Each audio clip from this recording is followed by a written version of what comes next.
For this episode, Ashley will be talking to you about incubation. So we're coming to you today from inside of our incubation room, and we've got a bunch of incubators in here. We're going to kind of show you around the room. I mean, it's not that big, but we'll show you around. We'll give you the grand tour, and then kind of give you some incubation tips, let you know how we do some of our incubating, egg incubating and stuff. And I want to show you some of the things that I like to have on hand when we're ready to set up eggs for incubation. And we'll take a look at what we've got going on in some of our incubators. Sound like fun? Yay. Okay. All right. So, first of all, let's do a little scan of the room. So here we are, incubation room. And when you first walk in, you see this whole rack of incubators here. These are reptibators. Some of them are prototypes since when we came out with the reptibator, and they're still running, and it's probably been about, 8 years or so since we developed the reptibator, and they're still going strong. Some of these are prototypes that have different probes in them, so we do a lot of testing of the products in here, as well as incubating the eggs that we collect from our collection inside the animal room and out in the greenhouse. So over here we've numbered all the incubators, and the reason that we did that is so that we can kind of keep track of where the eggs are, because we have a lot of turtles and tortoises and lizards that lay eggs, and a lot of eggs to manage. So up here we have our incubation record board. And this is just kind of a quick glance of what we've got going on in the incubator. When we collect eggs, we get them set up in their containers, and then we record up here which incubator they're in, the species, how many eggs we found, and the date we found them on. And then if we have any notes, if we candle them along the way, we'll take notes in here. And then all of that information goes onto a permanent record as well, where we record the species, the group, which enclosure they were found in, the number of eggs that we found, the date, which incubator they're in. So if we move them, then we have to cross it out and change it, and that happens sometimes. The temperature, the humidity, and any observations, like if we found the eggs in the water, or if they were scattered about instead of being in a nest or something like that. And then we can record significant things that have happened throughout incubation, if we change the temperature, if we started seeing mold, if we made any kind of observation about the eggs, and then of course when they hatch. So some clutches will have several eggs, and we'll have a lot of different dates down here that they're hatching. Some of them will have to change the temperature several times for diapause and things like that. So we like to record all this, and then those sheets, after being entered into the computer, they all go in these binders so that we have a permanent record of our incubation, and kind of how we go about if there's anything significant that's happened, so that we can always look back. We can see what temperature maybe created one sex or the other. We can see if there was a species that was difficult to hatch, kind of keep record of tips and tricks for that. So that's how we do our record keeping, which is a really important part of incubation, especially when you have all of these different animals. You never really know for sure when something's going to happen, and you want to kind of have a record also. It's part of good science, is writing things down so that you can learn from it and not continue to make the same mistakes and have more success with your eggs. So then we come over here, see another bank of incubators. Lots of eggs in these incubators right now. Right now you can see that there are lights over each of the banks. During the day those are off. We only turn them on. They just turn off real easy with one switch.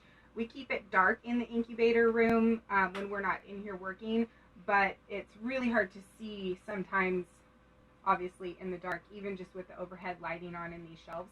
So that's why you'll see these lights on, but normally we would keep it dark in here throughout most of the day. So last week, I guess Wednesday, we found a clutch of eggs outside, and they were Reeves turtle eggs. And that was on our live video last week. That was on our live video last week, so if you missed it, you missed out.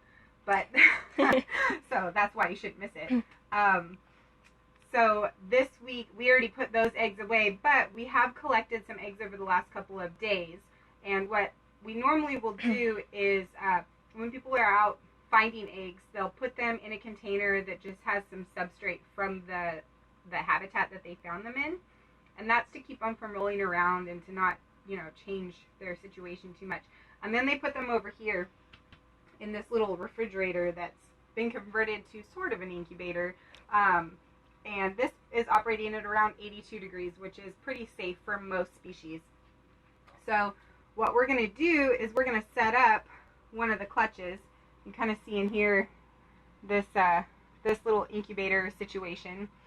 And we're going to get them set up. So this one has actually already been set up, and it just needs to be moved into an incubator. You'll see that on this container, we've noted, again, and we love blue tape here. Blue painter's tape is every reptile keeper's friend. I'm telling you right now. You will use it for everything. Go to the hardware store, get yourself some blue painter's tape. So we use this to record the species, the date, and the number of eggs found at a minimum. Sometimes there's other information that we're going to want to put on there. Like if we have two groups of the same species, we might write that it's group A or group B. Again, all this information goes up on our board and into the permanent record. So these pink bellies, I'm going to put these eggs away right now because they're already set up in the media that we're going to incubate in. And what I want to do is find an incubator that's operating around 85 degrees. And so this one is, we've got a secondary thermometer on here. Here's another secondary thermometer on there, or I guess you could call it a tertiary. The Reptibator is set up here, so you can see that it's operating at about 92 degrees, and that's in order to get the bottom of the incubator to 94 degrees. So that's why there's notes, and again, blue painter's tape all over the place. So we're gonna go ahead. Oh, I'm gonna have to shift things around a little bit, make sure that there's space. Sometimes that is the hardest thing here, is making sure that there's space for all of these eggs, because these incubators fill up in a hurry. So I'm going to carefully place this container right in here.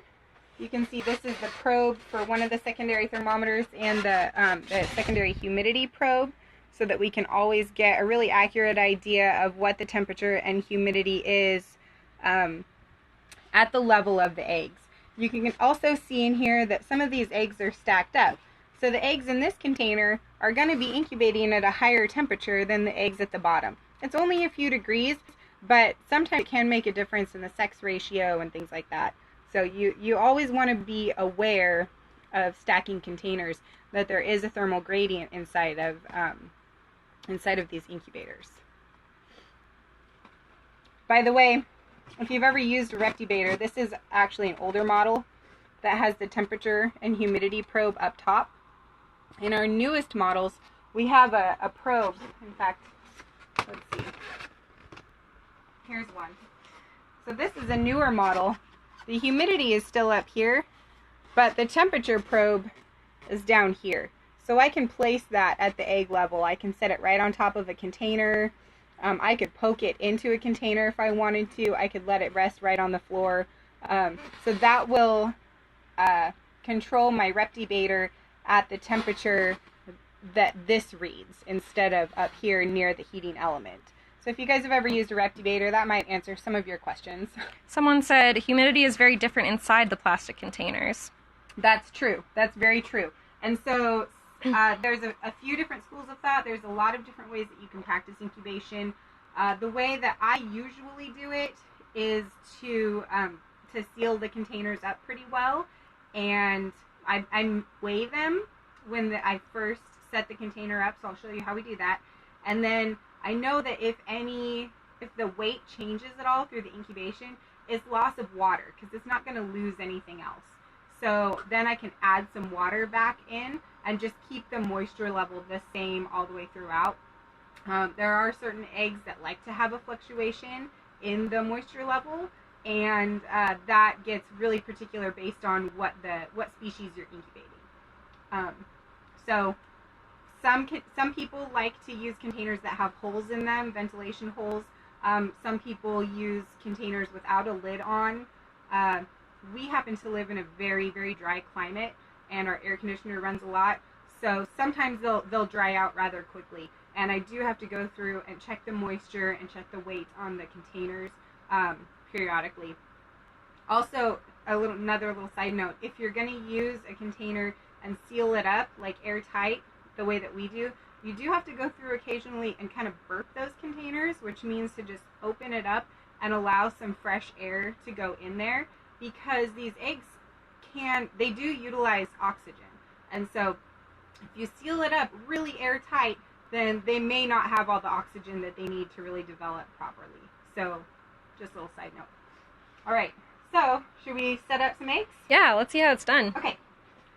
So the clutch that we're going to set up was actually found in the same habitat as the reefs turtles last time. And if anybody was watching last week, they'll know that the other species that lives in there is a green basilisk. And if you saw our post today, you'll see that we caught those eggs being laid on camera. So when those eggs were laid right into the sand, and keepers found them, we actually saw it happening. They scooped some sand into these containers, and then just set the eggs in there. And again, that's to keep it from changing too much. It helps keep them from rolling around and things like that. So they scoop those up, put them into this little purple refrigerator thing, and then now we're going to set them up in the media that we want to use. So the way that I like to do this is I use a scale. I choose my container. I want a container that's going to have plenty of space for the eggs so that they don't get too crowded. This is just like a to-go type plastic container from Smart & Final. And what we'll do here is I zero out my scale. I'll choose the media I want to use. So this time I'm going to use vermiculite. And how do you choose the difference between those? So there's a lot of different options, and people will do all kinds of things. Vermiculite and perlite are very easy to come by. Vermiculite is a little bit softer. Perlite is real crunchy. Both of these are very lightweight, and they get very, very dry. So we like to make sure that it's perfectly dry before we seal them up in these containers. And then I can add water at a 1-to-1 ratio by weight. Choosing the media sometimes is based on trial and error. Sometimes it's based on the literature. There's a lot of people who have incubated a lot of these eggs already. And so you can find suggestions for what kind of media to use. And then you just have to use what you're most comfortable with.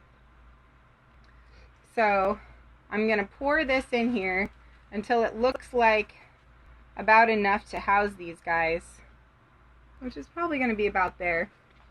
And I'm at 50 grams of vermiculite. So now I'm going to add 50 grams of water, and we use reverse osmosis water.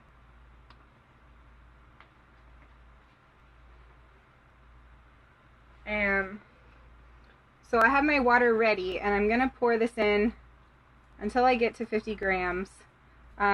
Sometimes pouring a really exact amount from a big giant jug like this is hard. So I like to use these great little squeezy bottles. You can get them from like a Scientific Supply. And so these are also filled with reverse osmosis water. And someone just asked what reverse osmosis water is. It's a type of filtration that actually forces the water through a membrane, and it removes the chlorine, chloramines, and it also takes out most of the impurities. So I know that I'm not adding really hard water in there. I know that I'm not adding a ton of minerals or any kind of toxins or anything like that. It's just a very nice pure water. A lot of drinking water systems, like if you have that thing underneath your sink. You know, the thing. The thing, you know. Yeah. It looks like there's these like canisters, and then maybe like a pressurized jug or something down there. Yeah. If you have that little some sort of science going on. Some kind of science going on. That's usually reverse osmosis. It's a really common drinking water. It's not quite as pure as deionized water, which I don't always like to use with animals, but that's a discussion for another time. So if you use this little squeezy bottle thing, I can top this off to 50 without going too far over. It makes it a really nice way to add water without having to like chunk it in. That makes sense, right? It's a word. So, yeah. And so next I'm going to mix this all together so that I can have this moisture be evenly distributed.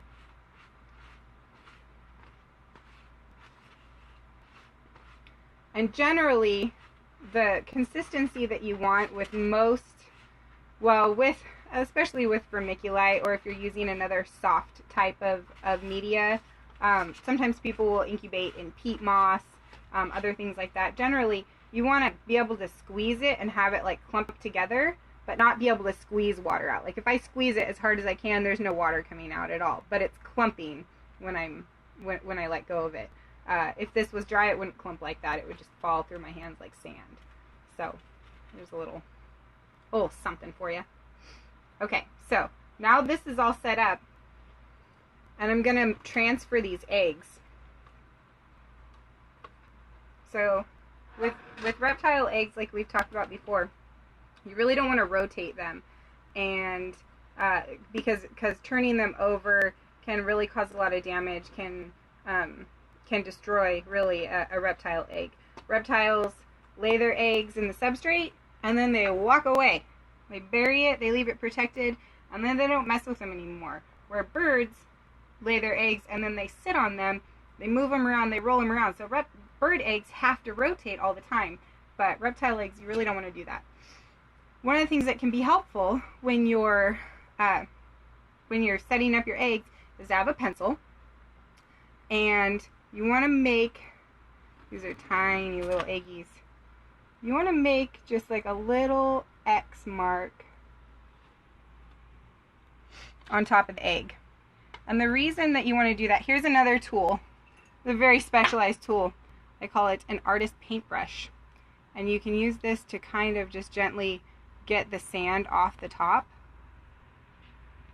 because sometimes it's really hard to write on the egg when there's sand all over it. So we're going to make a little X mark. Sorry, Meredith, I'm going to stick my hand right in your face. Make this little mark on the top, just real gently.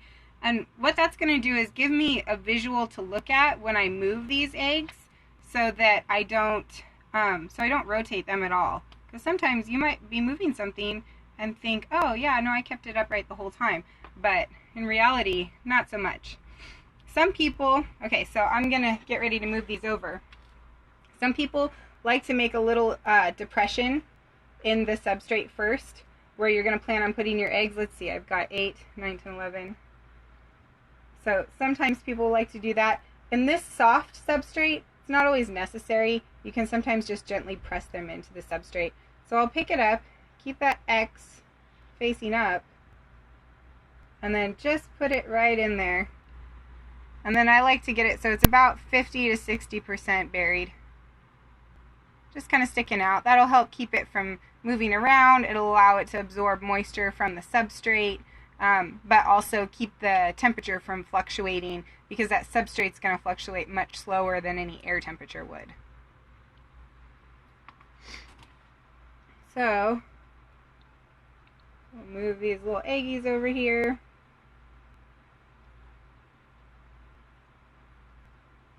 Like I said, you can sometimes just press the egg right in there. The vermiculite is really very soft in texture, so it works out. But sometimes, like perlite, it's a little crunchier. Is that a good description for absolutely a incubation media? I'm just gonna dust these guys off. Mark them. move them over.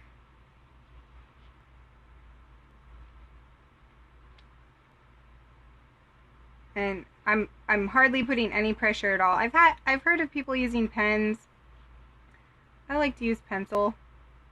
It's not lead, it's graphite anymore, so I'm not worried about it contaminating the egg. It's not gonna like soak through or anything like that. Pencils also work when they're wet. Pens don't. Not that your eggs should be wet, but sometimes when I'm out in the greenhouse collecting eggs and I want to mark them before I pick them up, the pencil in my pocket is probably going to write a little bit better than the wet pen, because my hands are usually wet when I'm handling a lot of different things out there. So we're just going to move these guys over. I like to give them a little bit of space in between each one. And that when the parents lay the eggs, they stack them all right on top of each other. But once we mess with them, they could become, it could be easier for them to get like mold or fungus. If an egg isn't viable, then it's more likely to have problems like that. And if they're not right on top of each other, they can be removed before other eggs are contaminated.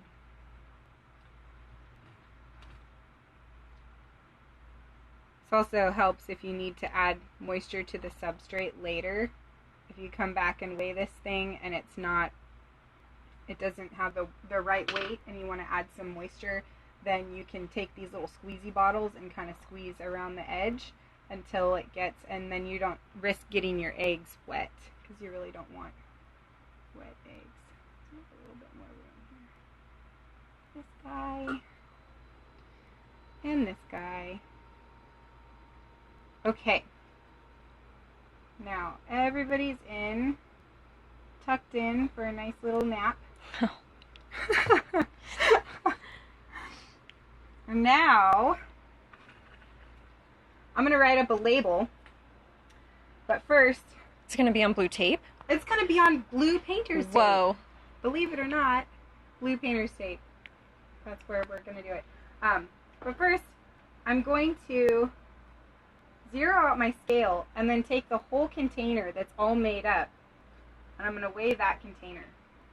And we're at about 160 grams. So when I come back in a couple of weeks, if this weighs less than 160 grams with the lid off, I'll add enough water around the edge to bring it back up to 160, because I know that that's water loss. It's not going to lose any other weight. It's not like dieting or exercising or anything like that and, like, you know, dropping the pounds. So that's my little, you know, tip, I guess. So sometimes these stickers that we put on when we collect them are sufficient. This time we've got 2 different containers, so I'm just going to make a new label, and I'm going to write on there basilisk. Don't laugh at my handwriting.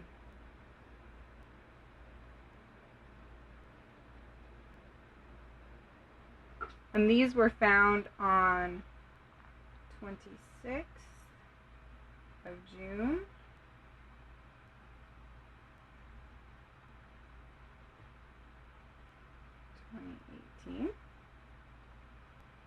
There are 1, 2, 3, 4, 5, 6, 7, 8, 9, 10, 11 of them. I like to circle my 11 so I know that means.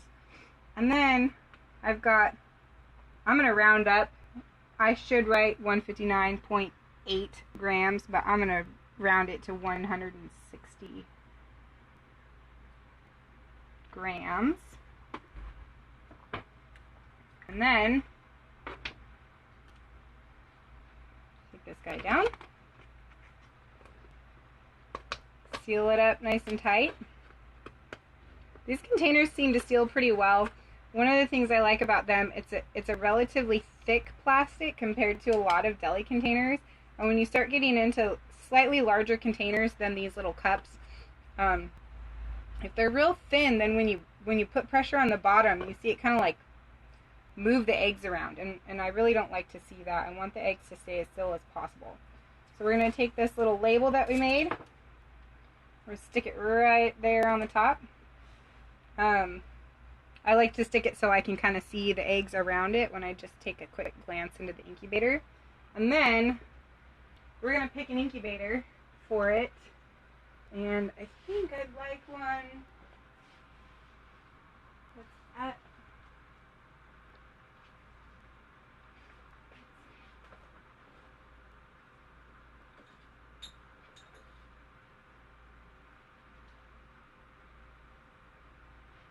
This one's at about 86 degrees, and that sounds good to me.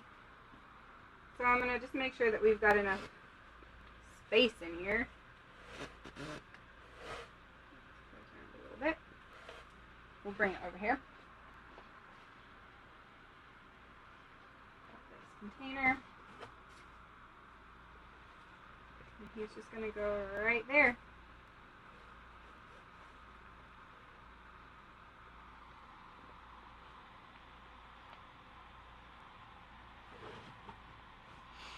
And there you go. So that's setting up the eggs. Then we'll come over here to our handy dandy Our little fancy board. wall. Our fancy wall, which we were running out of room on, so we had to update all of our records and make some space. And that is incubator number 7. Sorry, I'm just gonna like show you my back right now. Okay, how's that? And these were basilisks. We're gonna put green.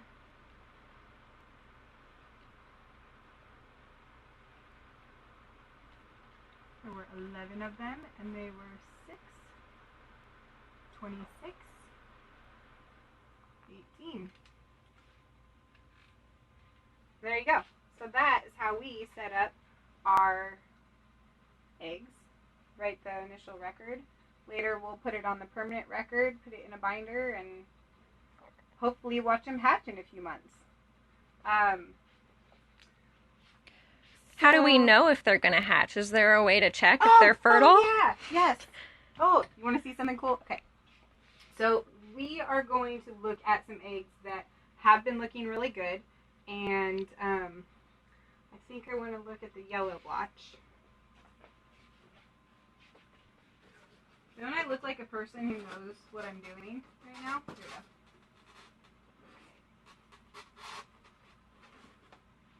So these are yellow blotch map turtle eggs that we collected on May 8th.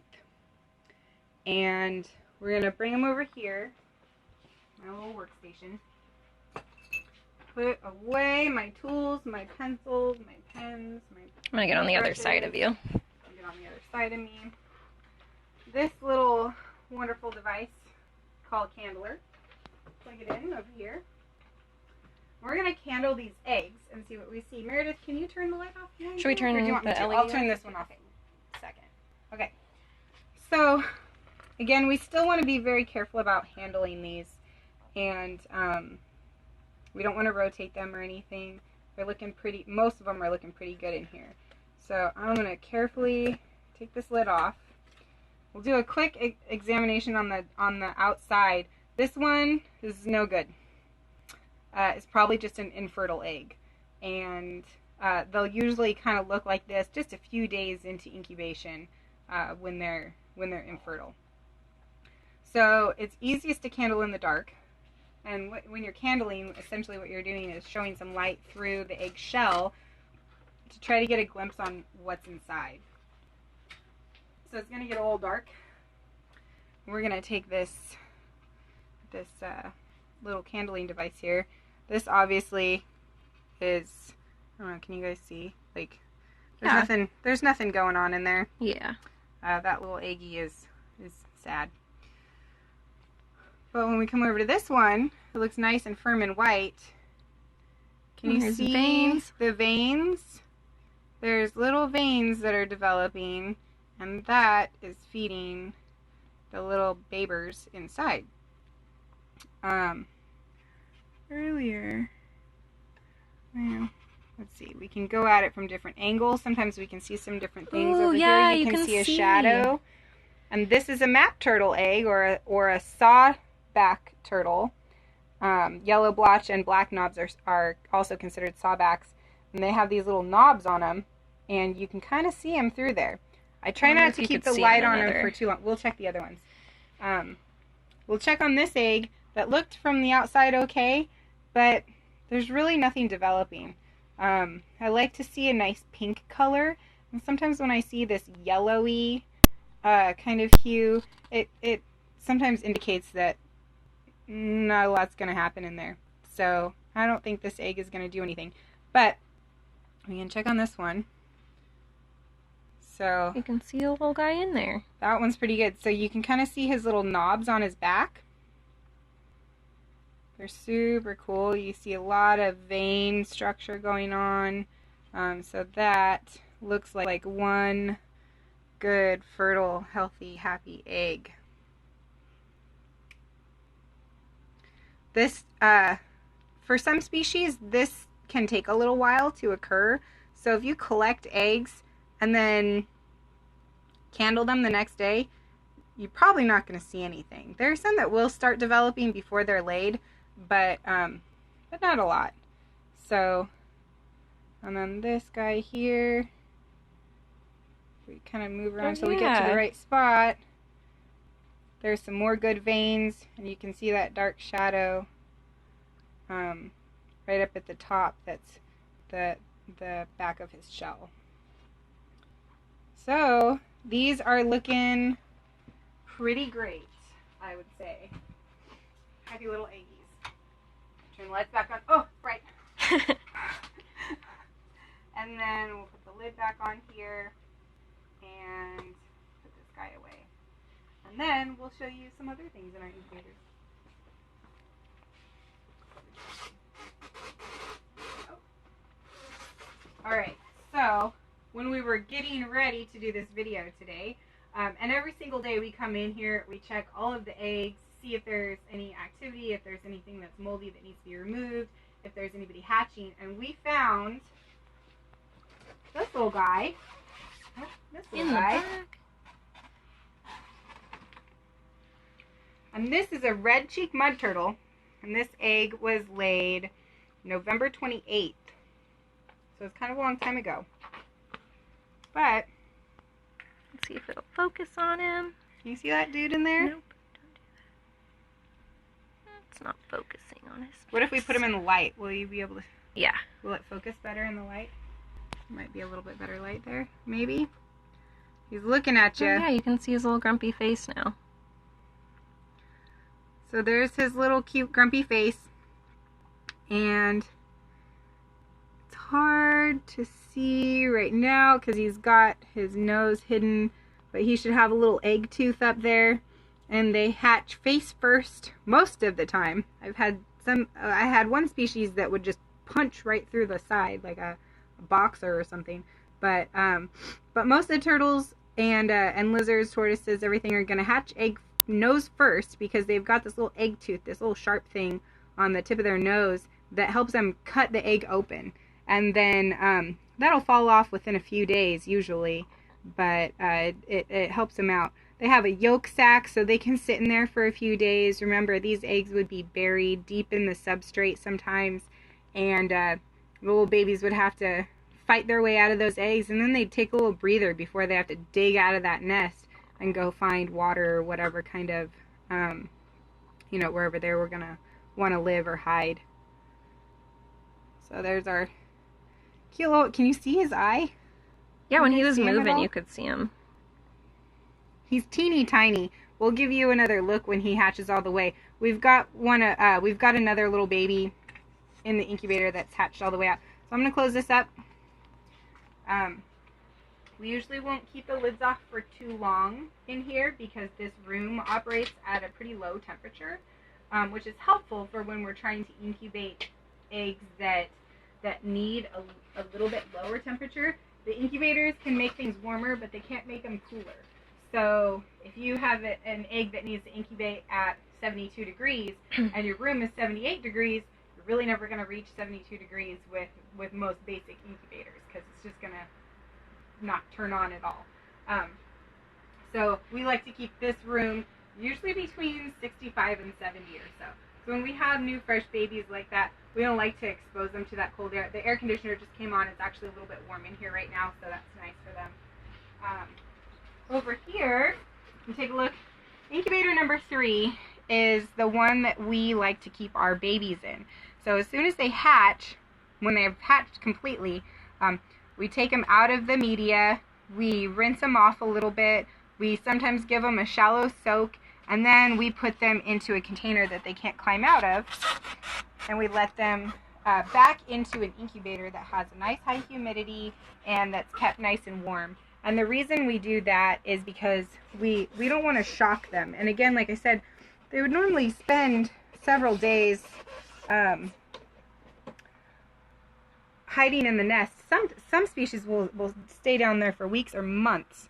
So so we want to give them a chance to absorb their yolk sac, heal up their plastron or their bellies, and get ready to move on to their new habitat and start eating food. So this little guy, he's still got his egg tooth, which you can really only see from the side. We got a question on how is gender determined in eggs for reptiles. So there is a lot of speculation on that, but most reptile eggs, many reptile eggs, seem to be determined, the sex seems to be determined by the temperature that it was incubated at. Usually the specific temperature has to occur during a certain time of the incubation period. Sometimes incubation temperatures will change, and the sex is determined only at one certain point. It's not like throughout the whole entire incubation period. Some species don't seem to have like a set temperature determined sex temperature. So general rule of thumb with turtles is a turtle that's incubated at a higher temperature will be female, and a lower temperature will be male. You have to be careful about going too high, though, because you can cause deformities or kill the embryo. Also, same with too low. Sometimes higher temperature will lead to a faster incubation, and lower, slower. But it all depends on the species, too. And like I said, some of them need a diapause, which is essentially a pause in development that is triggered by an exterior stimulus. So sometimes it could be temperature. Sometimes it's going to be a dryness factor, actually, whether it's the humidity is high or low, or the moisture level in the substrate. There's a lot of really fascinating information about incubating reptile eggs. So here's our little red cheek. The air conditioner's on in here, so I'm going to put him back in his nice, toasty, warm little incubator. I can't see.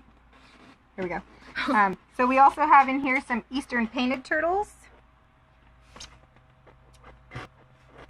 And some Reeves turtles. This is the species we dug up. These are not the eggs that we dug up last week. Those are still incubating. But this is the species that we dug up last week. And then this is actually some little crested geckos that just hatched.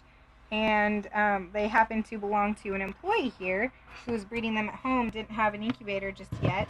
And so when his eggs were laid, can you see him? Yeah. When his eggs were laid, he brought them in here to incubate. So they've been hanging out here for a few months and just hatched, and he's super excited to take his new babies home. Hi. It's like waving. Hello.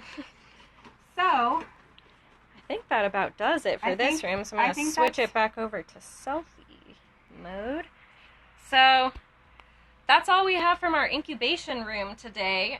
If you want to learn anything else about ZoomEd, the products we sell, or just any general animal care tips, give us some suggestions. We're going to try to do this every Wednesday at 4. So we need your ideas. Yeah. What do you want? Ask and you shall receive, maybe. Depends. Yeah. Most likely. If it's reasonable. Yeah. And not, like, too dangerous. Yeah.